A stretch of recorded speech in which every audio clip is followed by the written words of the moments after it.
আসসালামু আলাইকুম। এসএসসি 2026 ব্যাচের শিক্ষার্থীরা, আশা করি আপনারা অনেক অনেক ভালো আছেন। সো পরীক্ষা আসলে এবছর কেমন হবে এইটা, এই নোটিশটা পড়ার পরে আপনারা বুঝতে পারবেন যে আসলে পরীক্ষাটা কেমন হবে এবং বোর্ডের অবস্থা কেমন হবে। আই মিন হলের, পরীক্ষা হলের যে অবস্থাটা, সেই অবস্থাটা কি হবে। এখানে দেখতে পাচ্ছেন 25/3/2026 সালে যে একটা নোটিশ প্রকাশিত করছে ঢাকা এডুকেশন বোর্ড থেকে।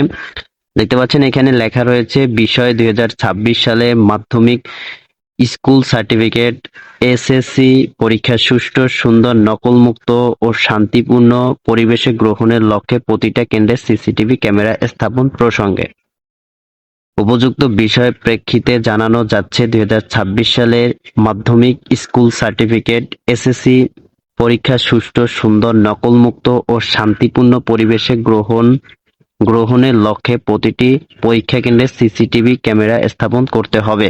এটা কিন্তু ঢাকা এডুকেশন বোর্ড থেকে কিন্তু এই নোটিশটা করা হয়েছে।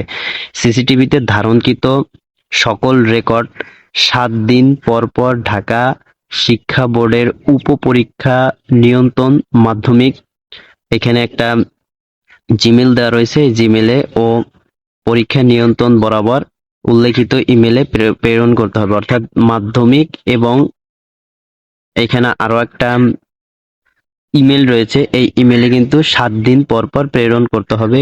এই বিষয়ে প্রয়োজনীয় ব্যবস্থা গ্রহণের জন্য নির্দেশক্রমে অনুরোধ করা হলো। বিষয়টি অতীব জরুরি। সো এই নোটিশটা পড়ার মাধ্যমে তোমরা কিন্তু বুঝতে পারছো আসলে পরীক্ষার কেন্দ্রটা কেমন কঠিন হতে যাচ্ছে।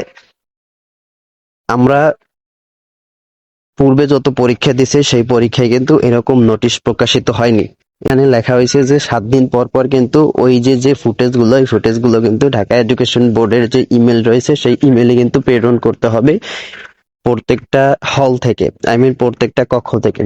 তাই সকলে সতর্ক হয়ে যাও, যারা পড়াশোনা করছো না এখনই পড়াশোনার দিকে মনোযোগী হও, নাইলে কিন্তু তোমার একটা বড় ধরনের সমস্যা হতে পারে। আর যারা নকলের চিন্তা করছো তারা নকলের চিন্তাটা মাথা থেকে ঝেড়ে ফেলো। সো ভিডিওটা দেখার জন্য ধন্যবাদ। আসসালামু আলাইকুম।